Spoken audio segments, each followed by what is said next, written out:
Welcome back, dear viewers. You're still watching The Breakfast Show with Shireen Adil and myself, Mohammed Abdurrahim. And time now for the first topic of our show, which is the role of the state in stimulating economic growth, and especially the role of mega projects, mega infrastructure projects, to be more specific, in stimulating growth rates, in reducing unemployment, in attracting foreign investments. All of this, of course, with the aim of achieving social justice and raising the standard of living for Egyptian citizens. We are happy here in the studio to introduce to you our dear guest. He is Mr. Hany Abul Fatouh, and he is a banker and economic expert. Good morning, Mr. Abul Fatouh. Thank you for joining The Breakfast Show. Thank you. Good morning, Mr. Hany. First, we'd like you to shed light on the importance of the mega projects inaugurated by the President and its impact on the economy. Thank you very much indeed for inviting me here today. Let me just give you a piece of information about the national projects and the mega projects. Since the year 2014 and until today, according to a recent report released by the Information Center of the Egyptian Cabinet, the number of projects, the national projects from year 2014 until year 2018 is estimated at 15,300 projects at a cost of nearly 4 trillion Egyptian pounds. If we're speaking about the contribution of the national projects to the economy, let me explore a very important point, which is the growth rate, the progress of the growing the economy since year 2014. The GDP rate at that time was 2.92%. Now we are nearing the end of year 2019. It is expected that the growth rate will reach 5.6%. So it's very evident and clear that the national projects and the mega projects, including the infrastructure projects, have contributed significantly to growing the economy in Egypt. The projects which now are increasing and opening from day to day, they contribute significantly to the welfare of the average Egyptian citizen. Right. Mr. Abul Fatouh, as you mentioned, the growth rate has nearly doubled since 2014 till today. So that is very positive. What about reducing unemployment? How has mega projects, especially infrastructure projects, helped in reducing unemployment?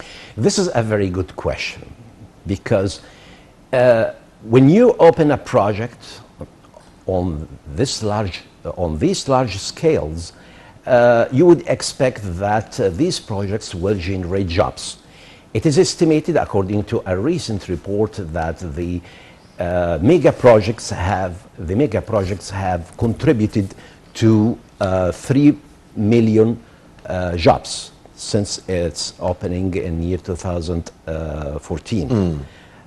So reducing the unemployment is expected. Now the unemployment rate ranges between 7 to 7.5%, down from 13% in year 2012. That's almost halving the unemployment rate. That is also very positive. But the question that comes to mind to many people, yes, growth rates are doubling. Yes, unemployment is at historical rates, low historical rates. But again, the average citizen is not yet feeling the fruits of these good numbers. In most cases. Yes, I tend to agree with you. Why the average citizen doesn't feel the outcome or the fruits of the economic reform program?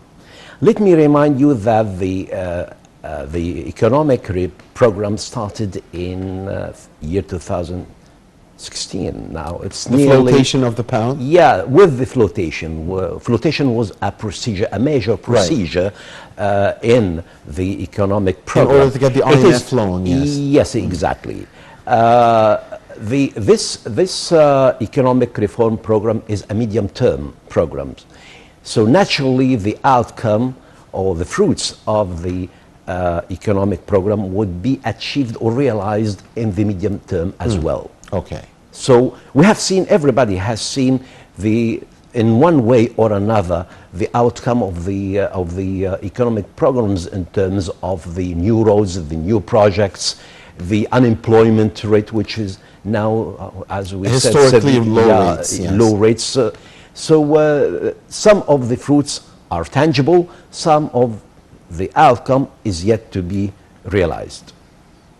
So, sir, how do you see the importance of digital transformation in attracting the digital transformation of the economy in attracting more investors? Digital transformation is a global trend. Yes. It is not just opening of new bank accounts through the internet or settling the government dues through electronic channels. It's far wider than this limited scope. So the scope of the transformation, the digital transformation, is gradually converting the services of the government and other entities to web-based or doing these services electronically, and this way we are cutting down the exchange of cash or the circulation of cash in the economy. A recent report revealed that the cost of cash handling in the economy is nearly 94 billion pounds a year. So if we cut down this cost, this of course would be a major advantage in this area, on this front. Sure, Mr. Abul Fatouh. I want to go back to one of the biggest projects in Egypt in the past years, the development of the Suez Canal area, and of course the digging of the new Suez Canal. How do you see the importance of the Suez Canal economic zone in specific in supporting the national economy and attracting direct investments, foreign direct investments? Let me explain that the economic zone is one of the major projects in Egypt, and it is designed to serve the global or the world trade through 6 seaports and 4 industrial zones. The Suez Canal economic zone was built on an area estimated at 460 square kilometers. And if you would imagine that this area is equivalent to the state of Singapore. It is designed to be a hub for the world trade and to contribute significantly in attracting foreign investment. In doing this, the economic zone has its own law. It has modern infrastructure. It has incentives to attract investors. By way of example, Egypt has concluded zero tax, 0% customs with 46 countries, Arab countries and African countries. And also there are several non-financial incentives, including one-stop investor outlet and other procedures that makes investment more convenient for the investors. Right, Mr. Abul Fatouh. Also, Mr. Abul Fatouh, can you tell us more about the importance of the new cities in increasing economic growth and reducing unemployment? The new cities actually provide or engage several economic sectors, not only the contracting, erection sector, but other sectors that all contribute to the work of these new cities. When the new cities are erected, they involve contracting, erection sectors, they create jobs, and all companies involved in these sectors, working in these sectors, work in almost full capacity. If they work in full capacity, they would expect that the outcome is actually good business results, creating more jobs, and all that contribute to growing the economy. Right.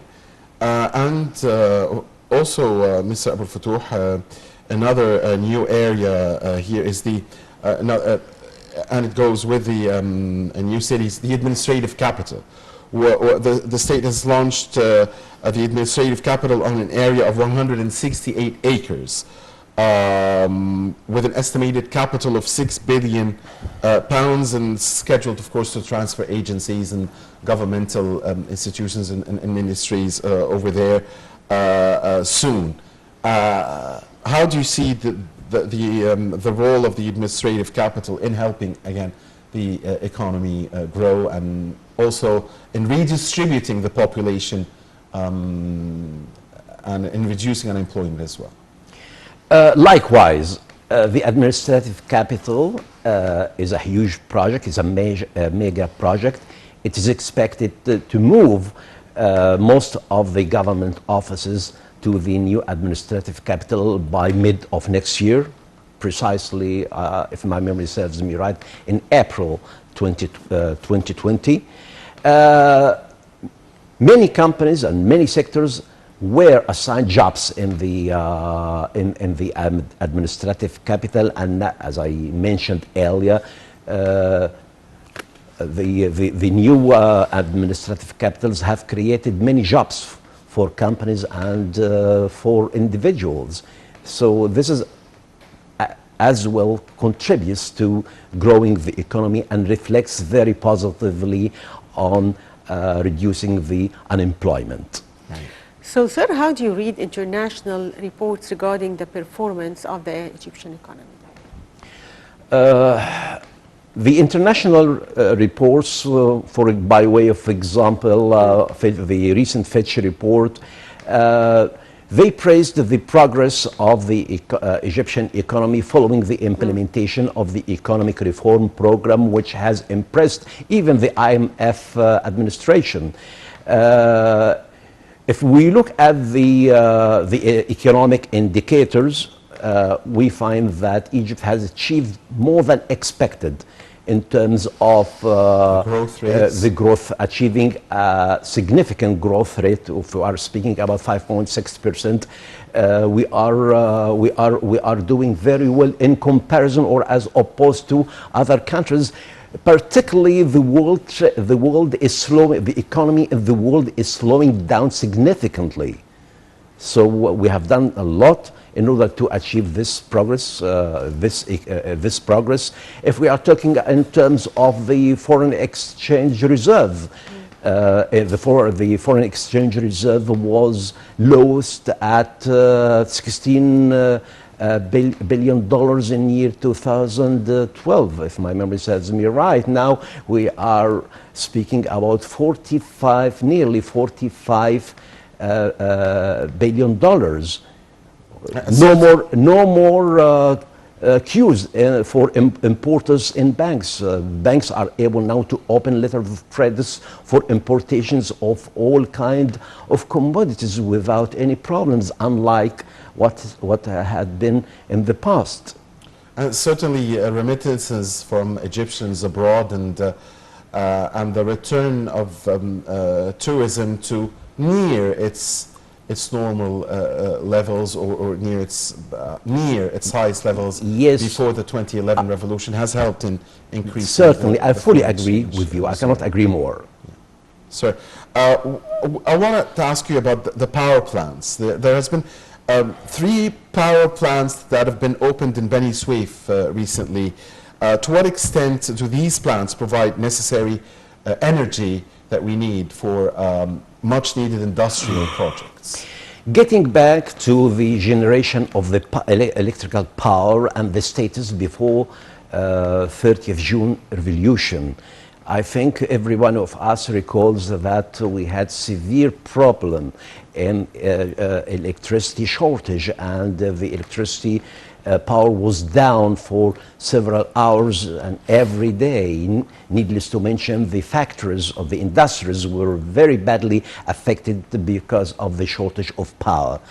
Following the revolution, Egypt built several power stations, electrical power stations, mega power stations, and now we have excess production to the extent that Egypt now exports power, electricity, to 7 countries, Arab and African countries. So we no longer have a problem for the production of power for the household sector and for the industries. And definitely this is a very, very good achievement on this front. Sure. So, Mr. Hany, the Cabinet's Information Center announced that Egypt jumped 89 places in roads quality rankings by the global economy from 118th in 2014 to 29th in 2019, and now it's 89.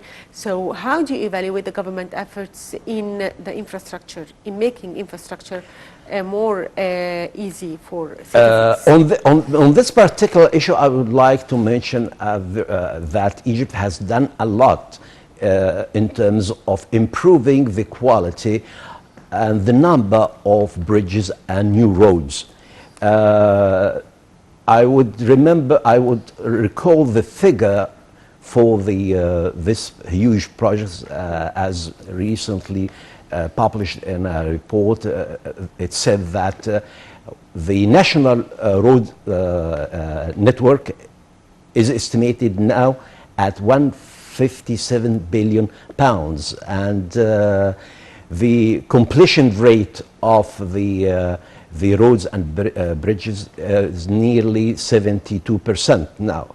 So this improvement signifies the improvement in the index, as you have just said, and is very important for attracting local and foreign investment because if we don't have good roads, airports, bridges, you wouldn't be able to build new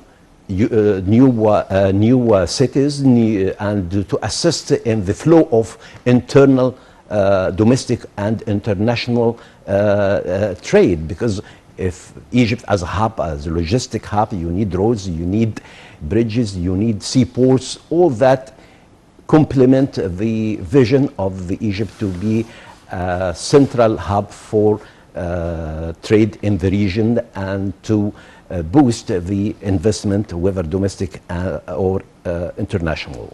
Right, sir. Now the new Asyut barrages and its hydroelectric plant also came as one of the most important energy projects recently. How do you see the importance of this specific project in providing energy and water? Water needed to reclaim new land in Upper Egypt. The new Asyut barrages and its hydroelectric water plant is actually the second largest water plant after the High Dam.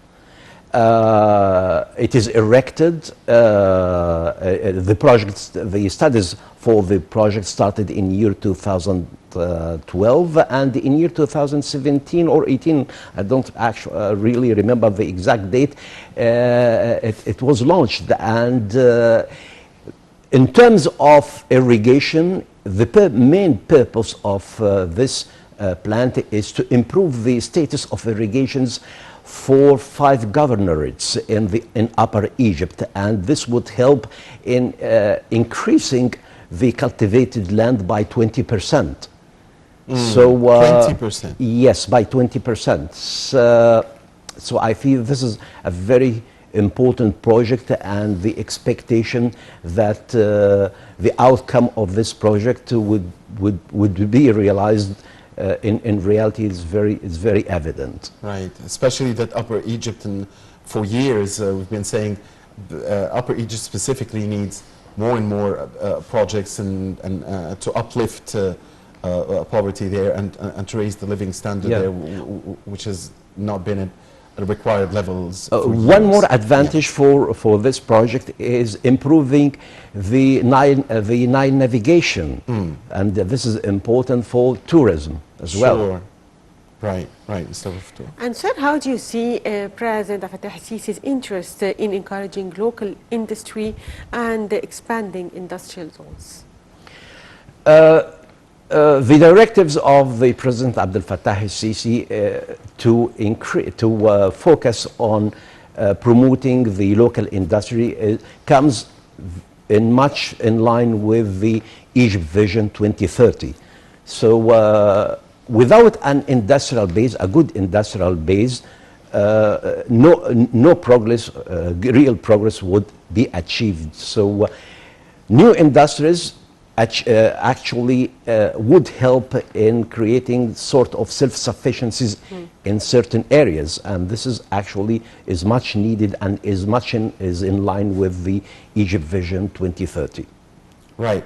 Mr. Abul Fatouh, the Binban solar project, how do you see the importance again of energy production from renewable sources at this time, at this moment in history? Renewables. Renewable energy. The renewable energy, in fact, is an important issue globally because the world is speaking about having clean environment, more friendly generation of electricity, and lowering the warmth of the earth. It's been damaging all these side effects of gases and other things hardening the environment have been taken in consideration by all countries. So the renewable energy is coming from solar energy, from the sun, from water, from wind, generate clean and friendly environment, and that's exactly what Egypt is aiming to achieve in order to generate an environment that is clean and healthy for its people. Right. So finally, I'd like to thank you, Mr. Hany, Fatouh, economic expert. Thank you for being with us. Thank you, sir. It's been a pleasure. Pleasure. Dear viewers, please stay with us. Shireen and I will be back momentarily.